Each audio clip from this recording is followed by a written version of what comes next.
Fala pessoal, bom dia, boa tarde, boa noite. Ainda tô com a mesma blusa dos últimos dois vídeos. Tá limpinha, rapaziada, eu só uso pra dormir, né? E como tá de madrugada, eu já botei pra dormir. Amanhã eu mudo, tá bom? Vamos lá, hoje é um dia 4 de outubro, né? Pra mim é uma data muito importante, porque tem um pouquinho a ver com a minha fé, né? Eu carrego o Francisco no nome. Na realidade, eu não sou Bravo, né? A galera entra Bruno Bravo Duarte. Não, não sou Bravo Duarte. E o Francisco, eu sou Bruno Francisco, né? Duarte, o resto, né? Deixa em off.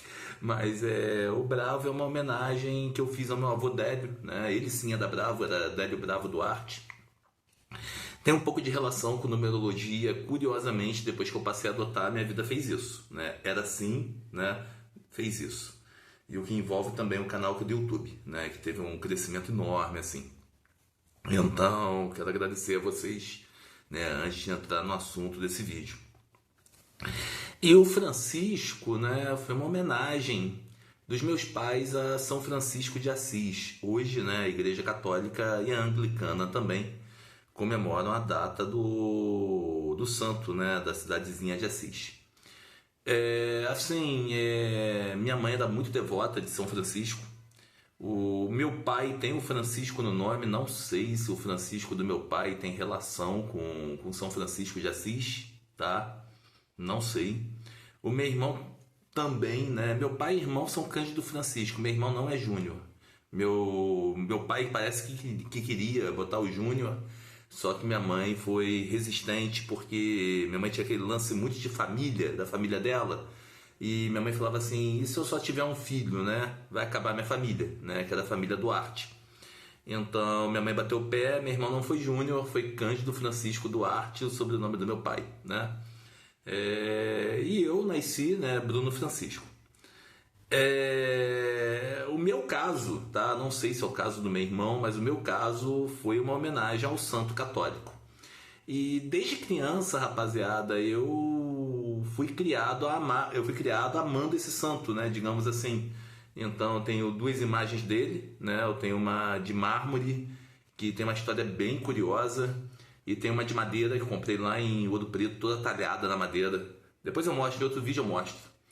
E a de mármore era a imagem de uma loja católica, né, que não estava à venda, era a loja de proteção, era a imagem de proteção da loja. O dono era devoto. Essa loja ficava ali em Niterói, né, você que é de Caraí, né, ali na Ator Paulo Gustavo, tem a Matinata, tem uma galeria do lado onde tinha um galeto, ficava ali dentro. E eu me lembro que minha mãe viu a imagem, gostou, né, e pediu, né, para comprar. A pessoa falou: ó, não está à venda. E minha mãe outra vez voltou na loja para comprar alguma coisa, a loja estava fechando. Aí minha mãe perguntou: o santinho tá à venda? A pessoa: como a loja está fechando, pode levar, né? Fez um preço para minha mãe comprou. Curiosamente, eu tinha uma namorada lá atrás, né? Eu tô falando assim porque a Andressa sabe, né, dessa história, então não vejo como problema contar que ela era muito devota de São Francisco de Assis também. E aí ela tava de olho naquela imagem e, obviamente, minha mãe comprou antes dela. Só que a gente não se conhecia naquela época, né? Aí a gente começou a namorar, nosso namoro começou lá na igreja de São Judas Tadeu, né, na praia de Caraí. E aí um dia ela foi lá em casa, quando ela viu a imagem, meu São Francisco, eu falei: como assim? Ela: não, eu queria comprar, não sei o que, era da loja do Galeto, da galeria do Galeto e tal, tal, tal, tal, tal. Aí eu falei: pô, minha mãe viu antes. E ela falava assim: não, a gente tem que casar para o santo ficar na nossa casa. A gente não casou, ficou comigo, né? Tá aqui até hoje. Então, teve essa história curiosa. Eu tinha um outro São Francisco de Assis. Quando eu nasci, né, minha avó Arli, acho que foi minha avó Arli, me deu um de madeira, muito bonito. Tive esse santo até os 12 anos, né? Até minha mãe contratar uma moça para trabalhar lá em casa, da Igreja Universal. Ela ia lá, né? Aí que entra a intolerância religiosa, né? Ela botava o santo atrás da cortina, que eu tinha um móvel encostado que corria, né, parte do quarto assim, e passava por baixo da janela. Então a janela tinha cortina, ela escondia o santo atrás da cortina. E eu achava aquilo grotesco, sabe? Intolerância mesmo, fanatismo, né? Aí eu ia lá, tirava o santo, botava o santo do lado de fora da cortina. Um dia eu cheguei e tava o santo caído no chão sem cabeça, ou seja, ela jogou no chão. E obviamente, né, aquilo ali foi um problema e, né, eu reclamei pra caramba, ela não falou nada, não assumiu, entendeu? Também não acusei, não julguei, óbvio, entendeu? Eu falei, pô, quebraram meu santo caiu no chão, não sei o que, não sei o que lá, né?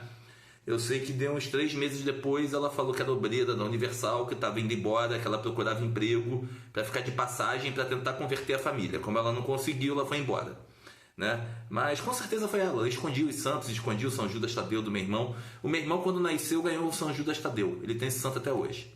E eu fui o São Francisco que quebrou. Então desse São Francisco veio um pequenininho que eu não sei aonde está, sendo bem sincero.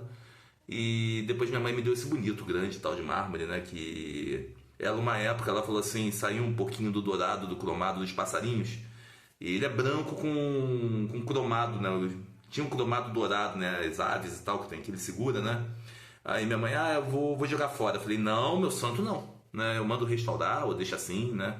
Então tem maior ciúmes desse Francisco. Graças a Deus, quando a prateleira caiu, ele não caiu junto, né? Se caísse, morria. Mas é isso, entendeu? Então tem uma grande devoção por esse santo.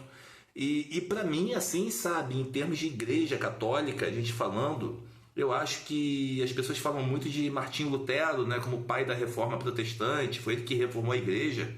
Foi não, foi São Francisco, né? Só que assim, eram duas personalidades distintas, né? Enquanto um, né, era extremamente humilde, né, Francisco, o outro era soberbo, né?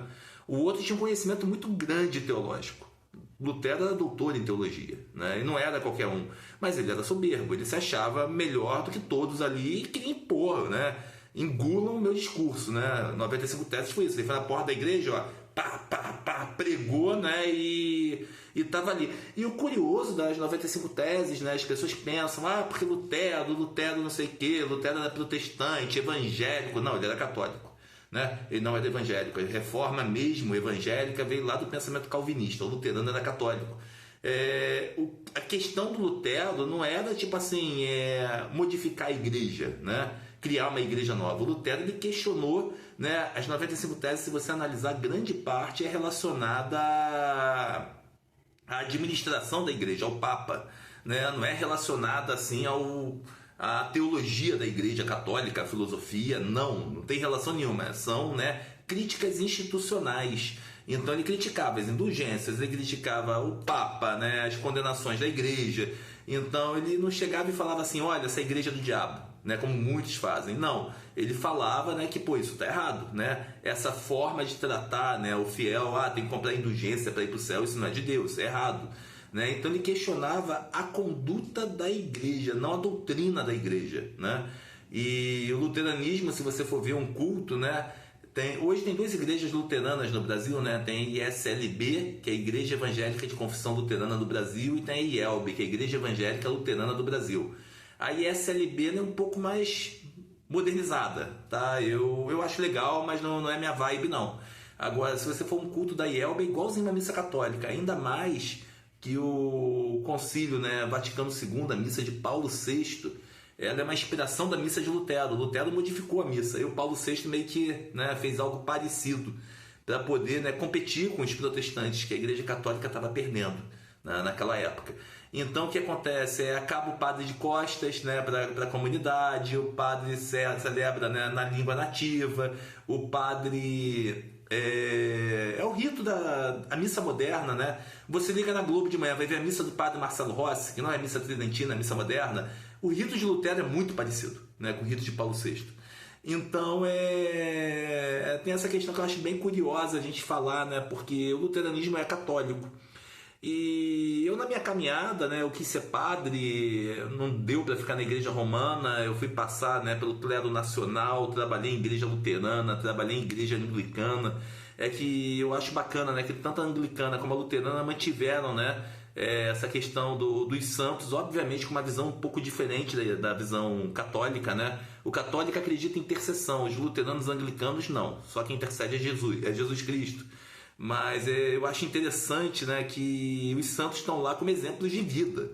Não tem essa, não, o santo não sei o que, não, os santos têm a sua importância, né, na igreja, tanto anglicana como luterana, e Francisco está lá. Né? Na realidade, eu não sei muito bem como que é a questão do luteranismo, tá? Em relação aos santos, assim, quais são os santos aceitos, né? Porque eu tive uma passagem pelo luteranismo, mas assim, não foi minha formação, eu fui formado no anglicanismo, né? Eu trabalhei numa igreja luterana como reverendo por um curto período de tempo. Mas no anglicanismo é curioso que os santos, né, são os mesmos até Henrique VIII. Então Henrique VIII separou a igreja, tirou o Papa, né? E ele assumiu, né, como cabeça da igreja junto com o arcebispo de Cantuária. Ali já não tem mais ordenação nenhuma, não tem santo anglicano, entendeu? Então a igreja católica, sei lá, canonizou São João Bosco, tem devoção por ele pra caramba.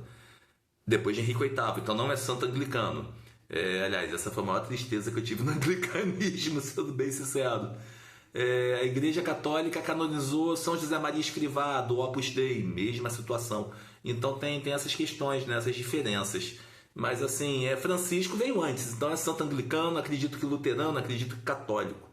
E São Francisco de Assis, né, diferente do Lutero, como eu estava falando, né, o Lutero foi pelo discurso teológico, aquele discurso pesado, é assim, né? A teologia é assim. O Francisco não, ele sugeriu mudanças na estrutura da igreja, na humildade, no amor, né? Francisco ele não era teólogo, né? Francisco ele era um cidadão que estava lá, veio da guerra, né? Estava insatisfeito com a riqueza do pai, que era um rico comerciante de tecidos, e ele querendo fazer algo pelo pobre, sem poder, né? Ele vai lá, pega os tecidos do pai, começa a doar para os pobres. Aí o pai, né, aquela visão, né, do dinheiro, né, o dinheiro destrói as pessoas, vamos falar a verdade. Aí o pai chega e fala, vai embora da minha vida. E aí ele, né, entrega a roupa pro pai, né, sai nu da cidade de Assis. E ele tem uma vozinha que vem na cabeça dele que fala, vá lá e reconstrua a minha igreja. E tem a igrejinha de Assis, né, que estava lá toda destruída, assim, digamos assim, né, abandonada, em ruínas, né, seria a palavra ideal. E ele começa ali a querer reconstruir aquela igreja. Só que a reconstrução de Francisco não é a reconstrução do templo, né? A voz, no coração dele, ele achava que era o templo, né? E aí vem os frades que se juntam a ele, vão viver, né, de forma mendicante, por aí vai, né? Então na cabeça de São Francisco, não, eu tenho que reconstruir a igrejinha para celebrar as nossas missas. Só que não era isso, né? A missão dele era reconstruir o pensamento da igreja. Né? Então eu me lembro que tem um filme que eu amo chamado Irmão Sol, Irmã Lua, do Franco Zeffirelli, né? Sobre a vida de São Francisco. Tem uma cena que marca que ele tenta uma audiência com o Papa de tudo que é maneira, né? E consegue. Ele chega lá, né, com o hábito dele, todo maltrapilho, descalço, com o pé imundo. O Papa reconhece santidade naquilo, né? E em sua riqueza lá em Roma, né? Ele se prostra diante de Francisco e beija os pés imundos de São Francisco. Então isso tudo, sabe, eu falo assim, cara, é santo, né? A gente está falando de um santo, né? Então é um homem que veio para fazer diferença, não é um homem como eu, como você, né? Cheio de pecados, cheio de falhas, não, a gente está falando de um homem santo, né? Um homem que abdicou da riqueza para viver para o miserável, ajudando o miserável. Quem hoje faz isso na vida, né? Os franciscanos estão fazendo, né? Mas os franciscanos hoje fazem de uma maneira mais gourmetizada, porque tem a casinha deles, a igreja banca, né? Então tem uma outra situação, né? Na época de Francisco não, ele, né, era ele lá, o grupo dele, né? E quando ele vai lá de fato, né, buscar o Papa é quando a ordem franciscana tem o seu reconhecimento, né? Então até Francisco chegar ali no Papa não tinha reconhecimento nenhum, era tudo mendigo mesmo, entendeu? E mendigo cuidando de mendigo, né? Digamos assim. Então eu tenho um amor muito grande por São Francisco. E eu tive um período, né, que eu tentei buscar o protestantismo mais evangélico e tal. Porque assim, rapaziada, o que acontecia, né? Eu tive uma fase que eu queria viver de igreja, né? É cabeça de católico romano. Eu queria ser padre 24 horas por dia. Só que assim, em igreja protestante histórica, como a anglicana e a luterana, ou no clero nacional, né, as milhões de dissidências da igreja romana, você não vive. Porque são igrejas pobres no Brasil, com um povo, né, bem reduzido. Aí teve um período que eu tentei ser pastor evangélico, né? Eu fui conversar com algumas igrejas, até tive uma caminhada numa denominação batista, né? Não cheguei a ser batizado, mas encontrei um pastor que me abriu portas, me ajudou pra caramba, né? Hoje eu digo que é um amigo que a vida me deu, né? E um irmão, né, também, irmão em Cristo. E aí a grande dificuldade que eu tive, né, o pastor era fabuloso, entendeu? Ele pregava a Bíblia, botava um pensamento filosófico na pregação dele, às vezes falava de Nietzsche. Ah, Nietzsche era ateu? Não, Nietzsche era luterano, para quem não sabe. Nietzsche questionava, né, a irracionalidade da igreja, que a igreja embute, né? Vamos falar a verdade. Então esse pastor ele botava lá, né, o aspecto divino e a razão, ele juntava as duas coisas. Cara, vou ser bem sincero, o melhor pastor que eu tive, assim, sabe? Se for comparar assim com padre, bispo, esse pastor foi o cara, entendeu? Porque tudo que eu penso, né, ele pregava. E a igreja dele era cheia, né? Mas só que o que acontece? Não tinha Francisco. Eu sentia falta, né? Então, eu conversava às vezes com ele, Francisco era um homem maravilhoso, mas não é santo. Ele falava assim, eu falava, putz, né? Aí eu acabei, né, saindo, porque eu tenho muitas das minhas raízes católicas, né? Então, não tinha como eu ficar numa igreja que tratava Francisco como um homem qualquer, assim, como eu sou, como você é, entendeu? Pra mim, Francisco está um nível acima. Então eu acabei saindo, sabe? Mas assim, você não gosta de protestantismo? Não, não é isso não, eu acho legal, sabe? Eu acho que qualquer lugar, né, que a gente esteja e que pregue a Deus, né, não importa, seja na igreja católica, na evangélica, na mórmon, adventista, no centro espírita, não importa, cara. Aonde se prega em Deus, onde se prega a Deus, no caso, né, Deus está ali dentro. Eu penso assim, sabe? Então, aos poucos eu fui adquirindo esse pensamento, porque por onde eu fui passando, eu vi muita intolerância, sabe? Então, chega uma hora que você meio que cansa. E eu, né, tô naquela vibe. Eu tive um reencontro com Cristo, né, na Igreja Católica há pouco tempo. Tava afastado, né? Mas assim, já tô naquela vibe assim, poxa, será que é esse caminho mesmo? Eu não sei, rapaziada. Eu tenho lido muito sobre o espiritismo, né? O kardecismo, no caso. Já pensei em frequentar um centro, né? Visitar, ver como que é. Mas aí tem que ver a questão do meu horário. Eu também não sei se eu vou ficar nessa casa, não sei para onde eu vou. Então a gente fica assim meio que começa a criar uma história ali, né? E de repente você abre mão, vai embora. Mas eu acho que o kardecismo hoje seria, sei lá, talvez o caminho mesmo para mim, porque me dá um conforto em relação à morte da minha mãe e da minha avó, né? Coisa que o catolicismo não dá, né? Então me daria esse conforto, né? Me aproximaria um pouco mais das duas.